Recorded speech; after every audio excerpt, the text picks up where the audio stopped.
des Écritures de l'Ancien Testament, et combien cela est plus vrai encore de celles du Nouveau. Jésus dit, ce sont elles qui rendent témoignage de moi. Jean 5, 39. Oui, la Bible tout entière nous parle de Jésus-Christ, le Rédempteur, celui en qui sont concentrées toutes nos espérances de vie éternelle. Depuis le récit de la création, car rien de ce qui a été fait n'a été fait sans lui. Jean 1, 3. À la promesse finale, je viens bientôt, Apocalypse 22, 12. Il nous est parlé de ses œuvres et nous entendons sa voix.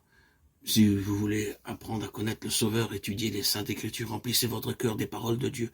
Elles sont l'eau vive qui étanchera votre soif ardente. Elles sont le pain vivant descendu du ciel. Voici la déclaration du Sauveur. Si vous ne mangez la chair du Fils de l'homme, et si vous ne buvez son sang, vous n'avez point de la vie en vous-même. Et il s'explique en disant, les paroles que je vous ai dites sont esprit et vie. Jean 6, 53, 63. Nos corps sont formés de ce que nous mangeons et buvons. Il en est de l'économie spirituelle comme de l'économie physique.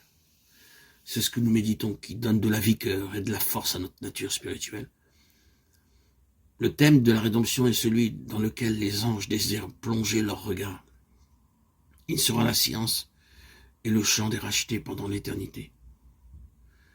Ne mérite-t-il pas d'être étudié attentivement dès maintenant? La miséricorde et l'amour infini de Jésus-Christ, le sacrifice accompli en notre faveur. Voilà quel doit être le sujet de nos réflexions les plus sérieuses et les plus solennelles. Il faut s'arrêter longuement sur le caractère de notre Rédempteur et intercesseur et méditer sur la mission de celui qui est venu sauver son peuple de ses péchés. Par la contemplation des choses célestes, nous fortifierons notre foi et notre amour. Nos prières seront plus agréables à Dieu parce qu'elles seront de plus en plus inspirées par la foi et l'amour. Elles seront intelligentes et ferventes. Nous acquérons une confiance plus ferme en Jésus et nous ferons une expérience journalière et vivante de sa puissance pour sauver parfaitement ceux qui viennent à Dieu par lui. En méditant sur les perfections du Sauveur, nous sentirons naître en nous le désir d'être entièrement renouvelé et transformé à sa pure image. L'âme désirera ardemment ressembler à celui qu'elle adore.